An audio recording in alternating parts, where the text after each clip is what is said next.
Good morning. આજે આપણે જીટીયુનો ડેવલપમેન્ટનો problem શીખીશું.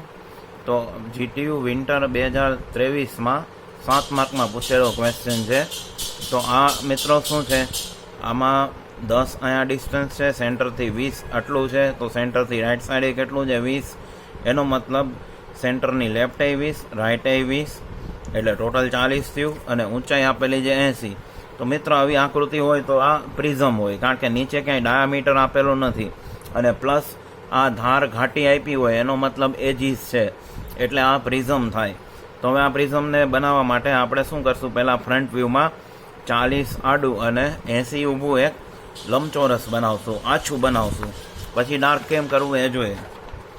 તો સૌથી પહેલાં મેં અહીંયા 80 મિલીમીટરની 2 પેરેલલ લાઇન અને એક સેન્ટર લાઇન 80 મિલીમીટરની હાઇટની લઈ લીધી છે અને 2 પેરેલલ છે.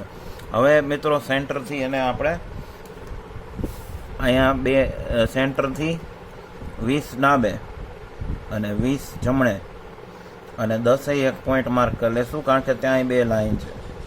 બરાબર. એટલે હવે આ બધી લાઇનને શું કરશું, આપણે જોડી દઈશું. સેન્ટરથી 20 ડાબે, પછી આ 10 ડાબે આવીએ, પછી આ 20 ડાબે આવીએ, એને નીચે લંબાવી દઈએ અને આ 20ની. બરાબર. એટલે મિત્રો આ હેક્સાગોનમાં બાજુનું માપ કેટલું થશે? 20નું થશે. બરાબર છે. તો હવે અહીંયા તળિયેથી આપણે એક હેક્સાગોન લેવા માટે બધા પ્રોજેક્શન તો અવેલેબલ જ છે, જુઓ. બરાબર. અહીંયા હેક્સાગોન બનાવવું છે એટલે પ્રોજેક્શન તો અવેલેબલ જ છે. ખાલી આપણે અહીંયા શું કરવાનું છે, 20 મિલીમીટરે એક લાઇન ડ્રો કરી લેવાની છે. પછી ઓટોમેટિક તમારે જો ચાપ લઈને કરવું હોય તો 20 મિલીમીટરની રેડિયસ લઈ લ્યો, અહીંથી આટલું 20. પછી આ બાજુનો ખૂણો છે, અહીંયા પરિકરની અણી અને પેન્સિલ અહીંયા રાખો, પરિકરની અણી અને પેન્સિલ અહીંયા રાખો. બરાબર. હવે અહીંયાથી આને જોડી દો એટલે અડધું હેક્સાગોન બનશે અને ઓટોમેટિક 60નો ખૂણો મળી જશે. બરાબર. હવે એ જ રીતે અહીંયા ઉપર આપણે એ જ રેડિયસથી ઉપર એક ચાપ મારશું. બરાબર. એક ચાપથી જ કામ થઈ જશે. અને અહીંયાથી આને જોડી દઈશું, પછી અહીંથી આને જોડી દઈ, અહીંથી આને જોડી દઈ. બરાબર. હવે મિત્રો નામ આપવા છે, તો નામ કઈ રીતે આપશું? આ બધુંથી ચાલુ કરીએ. 1 2 3 4 5 6. હવે હેક્સાગોન કેવો દેખાશે? ડાર્ક જ દેખાશે. બરાબર છે. હવે પ્રિઝમ છે એટલે એના ડાયાગોનલ આપણે ક્યાંય છેદશે નહીં. હવે આ બધા પ્રોજેક્શન મિત્રો ઉપર ગયેલા છે એટલે અહીંયા શું આવશે? 1 ડેશ, આનું નામ 2 ડેશ, આનું નામ 3 ડેશ, આનું નામ 4 ડેશ, ઉપર 5 ડેશ અને અહીંયા 6 ડેશ. બરાબર. હવે મિત્રો ડેવલપમેન્ટ માટે એમાં શું કરવાનું છે એ જોઈએ. તો અહીં જોઈ શકાય છે કે સેન્ટર લાઇને 45નો ખૂણો લેવાનો છે. તો 45નો ખૂણો કોણ માપકથી ન લ્યો, આપણી પાસે જો આ સેટ સ્ક્વેર અવેલેબલ છે. તો અહીંયા રોલર સ્કેલ રાખો અને થોડીક ઉપર લઈ જાઓ અને આ સેટ સ્ક્વેર અહીંયા રાખી દો. બરાબર. તો હવે અહીંયા આટલું ડાર્ક જ કરવાનું છે. જુઓ, આ 45નો ખૂણો રેડી. બરાબર. પછી ત્યાંથી તળિયું ડાર્ક જ છે, એટલે આ ઊભી લાઈન એ ડાર્ક છે, સેન્ટર લાઈન સુધીની લાઈન એ ડાર્ક છે. હવે ત્યાં શું આપ્યું છે? આ રીતે 20ની રેડિયસ લેવાની છે. બરાબર. તો આપણે હમણાં રેડિયસ લઈ લઈએ. બરાબર. અહીંથી પરિકરની અણી અહીંયા, પેન્સિલ અહીંયા, એટલે આ એક રેડિયસ. બરાબર.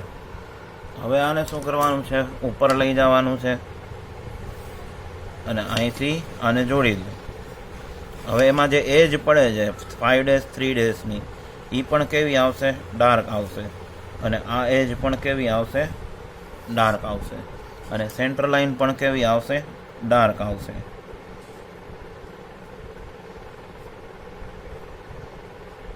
બરાબર. તો આ આપણા ક્વેશ્ચનમાં આપેલો ભાગ તો થઈ ગયો. બરાબર છે. ડાયમેન્શન લાસ્ટમાં આપી દેશું. હવે મિત્રો આનું ડેવલપમેન્ટ કરવું છે તો એક બાજુનું માપ આપણી પાસે છે, કેટલું છે? આટલું માપ 20નું છે. બરાબર. 10 10 એક બાજુનું માપ કેટલું છે?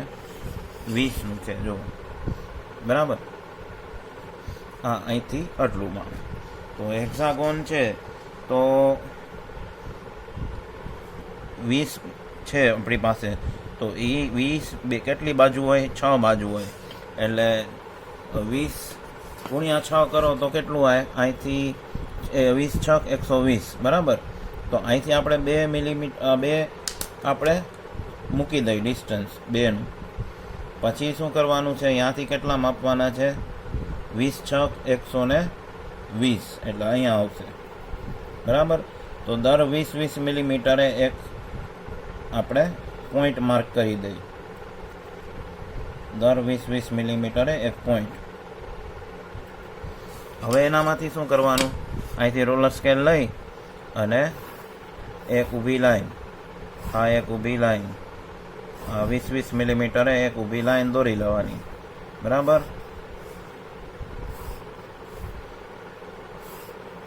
પછી ગણી લેવાનું 1 2 3 4 5 6 થઈ ગયા, બરાબર. તો હવે એનું માપ આપણે અહીંયા આપી દઈએ. એટલે લખવાનું આમ 20 ગુણ્યા 6 બરાબર 120.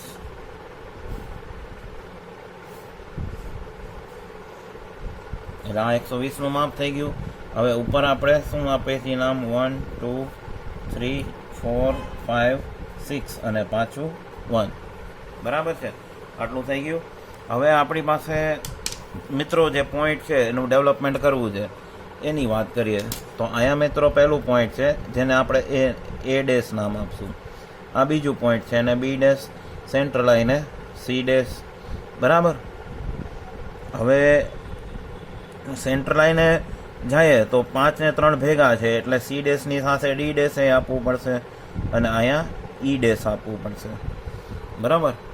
તો હવે આ જે સેન્ટર લાઇનનું કાંઈ નામ જ નથી, બરાબર. સી ડેશ ડી ડેશ બે પોઈન્ટ આવ્યા એ સાચું છે, પણ આપણે અહીંયા 1 2 3 4 5 6 તો સેન્ટર લાઈને કોઈ પોઈન્ટનું નામ જ નથી. તો આપણે ઘરનું એક પોઈન્ટ ઉમેરવું પડે, બરાબર છે. તો જે ઘરનું પોઈન્ટ ઉમેરીએ છીએ એ આપણે એને નામ આપશું, શું નામ આપશું? 1 2 3 4 ડિજિટમાં નામ આપ્યા છે. તો અહીંયા આપણે એ પોઈન્ટનું નામ આપશું સી ડેશ ડી ડેશ જ રહેવા દઈ, બરાબર છે. તો એને હવે ટોપ વ્યૂમાં ટ્રાન્સફર કરીએ. તો ટોપ વ્યૂમાં ટ્રાન્સફર કરવા માટે ઉપરથી નીચે પ્રોજેક્શન લેવાનું, જો આમ, બરાબર.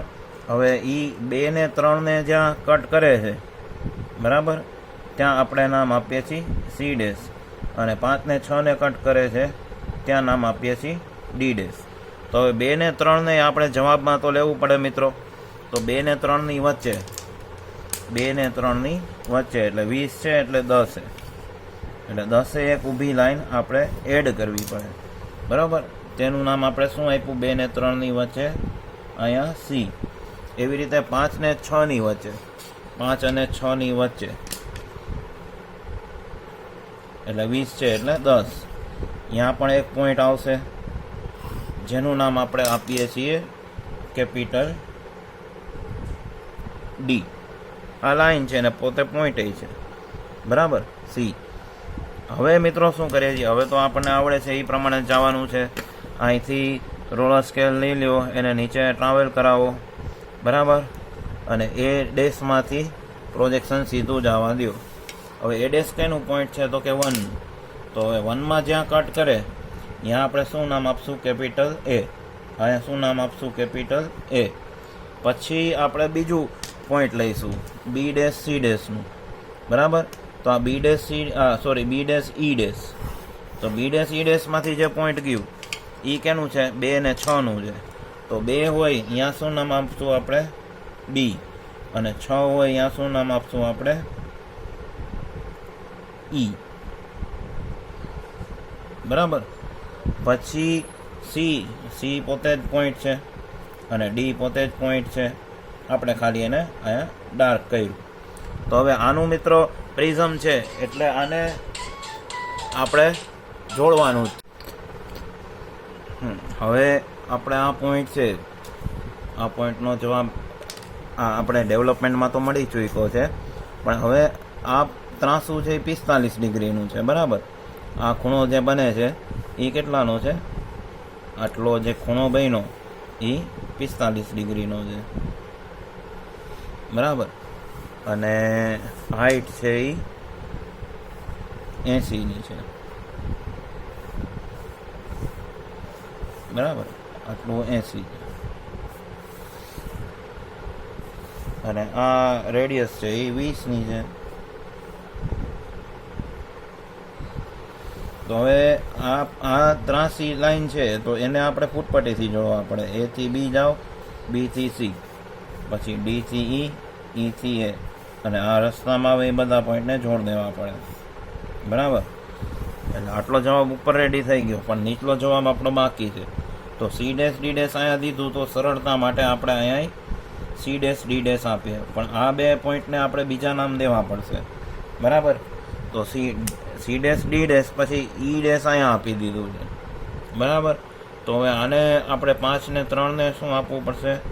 ઈ ને બાદ કરીએ તો F dash, ABCD E F, પછી આ જી ડેશ અને આ એચ ડેશ, આવી રીતે થશે. તો હવે એફ ડેશ અને એચ ડેશ છે એમાંથી પાસ થતું પ્રોજેક્શન આપણે અહીં લેવું પડે, બરાબર. અને જી ડેશમાંથી પાસ થતું પ્રોજેક્શન આપણે ઉપર લેવું પડે. તો હવે જી ડેશ છે એ મિત્રો કોનું છે? 4 ડેશનું છે, એટલે અહીંયા શું આવે? કેપિટલ જી આવે. પછી એફ ડેશ એચ ડેશ કોના છે? તો કે એફ ડેશ છે એ 3 નંબરનું છે, એટલે અહીંયા શું આવે? એફ આવે. અને એચ ડેશ છે એ 5નું પ્રોજેક્શન પોઈન્ટ છે, એટલે કેપિટલ એચ ત્યાં આવે.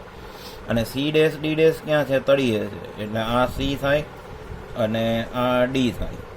તો હવે અહીંયા જોવો જોઈએ આર્ક લગાડી છે, તો આ બધા પોઈન્ટને શેનાથી જોડવાના? સ્મૂધ કર્વથી જોડવાના, જોવા, બરાબર. અને પછી આ કોર્નર સુધી ડાર્ક આવે, અહીંથી આટલું ડાર્ક આવે. અને આ પણ ઊભી લાઈન ડાર્ક આવે, અને આ પણ ઊભી લાઈન ડાર્ક આવે, બરાબર. એટલે આ આપણો છે એ જવાબ થયો, બરાબર. હવે એમાં માપ જે ઘટે છે એ આપણે આપી દઈએ. હવે બીજું માપ એ લોકોએ આપ્યું છે આ 10-10નું, આટલું આપ્યું છે 10નું. તો આપણે પ્રશ્નમાં એ માપ આપશું 10. પછી અહીંથી આટલું 10નું આપેલું છે ક્વેશ્ચનમાં. પછી અહીંથી આટલું 20 આપ્યું છે, એટલે આપણે 20 દેખાડવું હોય તો બગડો અહીંયા કરવો પડે ને 0 અહીંયા કરવો પડે, અને પછી આમ માપ દેવું પડે. જુઓ, સેન્ટર લાઇનથી આટલું 20 આપ્યું છે, અને આ હાઈટ આવી ગઈ 80. અને ક્વેશ્ચનમાં આપણને કીધું છે કે આ પાર્ટ એ છે, મિડલ પાર્ટ બી છે, અને આ બાજુનો પાર્ટ સી છે. તો એ રીતે આપણે અહીંયા ડેવલપમેન્ટ કર્યું. તો મિત્રો આ ક્વેશ્ચન હતો GTU વિન્ટર 2023, 7 માર્કમાં. તો ઇઝી છે, પ્રેક્ટિસ કરશો એટલે આવડી જશે. Okay, thank you very much.